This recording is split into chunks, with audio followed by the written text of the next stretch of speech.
स्वामी विवेकानंद का जन्म 12 जनवरी 1863 को कोलकाता में हुआ था। पहले उनका नाम नरेंद्र नाथ था, फिर बाद में वे स्वामी विवेकानंद के नाम से मशहूर हुए। विवेकानंद की जब भी बात होती है तो अमेरिका के शिकागो की धर्म संसद में साल 1893 में दिए गए भाषण की चर्चा जरूर होती है। ये वो भाषण है जिसने पूरी दुनिया के सामने भारत को एक मजबूत छवि के साथ पेश किया। लेकिन भाषण में उन्होंने क्या कहा था यह कम ही लोग बता पाते हैं। तो आइए सुनते हैं उनका स्पीच।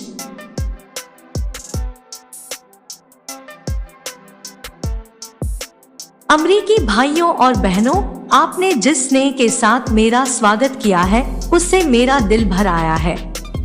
मैं दुनिया की सबसे पुरानी संत परंपरा और सभी धर्मों की जननी की तरफ से धन्यवाद देता हूँ। सभी जातियों और संप्रदायों के लाखों करोड़ों हिंदुओं की तरफ से आपका आभार व्यक्त करता हूँ। मैं इस मंच पर बोलने वाले कुछ वक्ताओं का भी धन्यवाद करना चाहता हूँ जिन्होंने यह जाहिर किया कि दुनिया में सहिष्णुता का विचार पूरब के देशों से फैला है। मुझे गर्व है कि मैं उस धर्म से हूँ जिसने दुनिया को सहिष्णुता और सार्वभौमिक स्वीकृति का पाठ पढ़ाया है। हम सिर्फ सार्वभौमिक सहिष्णुता पर ही विश्वास नहीं करते बल्कि हम सभी धर्मों को सच के रूप में स्वीकार करते हैं। मुझे गर्व है कि मैं उस देश से हूँ जिसने सभी धर्मों और सभी देशों के सताए गए लोगों को अपने यहाँ शरण दी। मुझे गर्व है कि हमने अपने दिल में इस्राएल की वो पवित्र यादें संजो रखी हैं जिनमें उनके धर्मस्थलों को रोमन हमलावरों ने तहस-नहस कर दिया था और फिर उन्होंने दक्षिण भारत में शरण ली। मुझे गर्व है कि मैं एक ऐसे धर्म से हूँ जिसने पारसी धर्म के लोगों को शरण दी और लगातार अब भी उनकी मदद कर रहा है।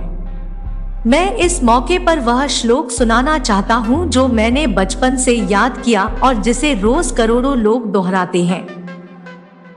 जिस तरह अलग अलग जगहों से निकली नदियाँ अलग अलग रास्तों से होकर आखिरकार समुद्र में मिल जाती है, ठीक उसी तरह मनुष्य अपनी इच्छा से अलग अलग रास्ते चुनता है। ये रास्ते देखने में भले ही अलग अलग लगते हैं, लेकिन ये सब ईश्वर तक ही जाते हैं।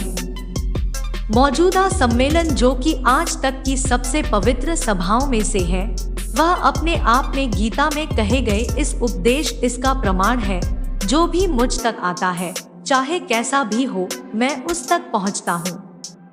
लोग अलग अलग रास्ते चुनते हैं, परेशानियां झेलते हैं, लेकिन आखिर में मुझ तक पहुंचते हैं। सांप्रदायिकता, कट्टरता और इसके भयानक वंशजों के धार्मिक हठ ने लंबे समय से इस खूबसूरत धरती को जकड़ रखा है। उन्होंने इस धरती को हिंसा से भर दिया है और कितनी ही बार यह धरती खून से लाल हो चुकी है। न जाने कितनी सभ्यताएं तबाह हुई और कितने देश मिटा दिए गए।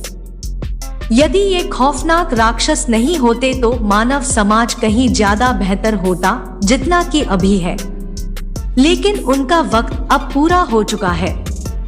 मुझे उम्मीद है कि इस सम्मेलन का बिगुल सभी तरह की कट्टरता, हठधर्मिता और दुखों का विनाश करने वाला होगा, चाहे वह तलवार से हो या फिर कलम से। जय हिंद, जय भारत।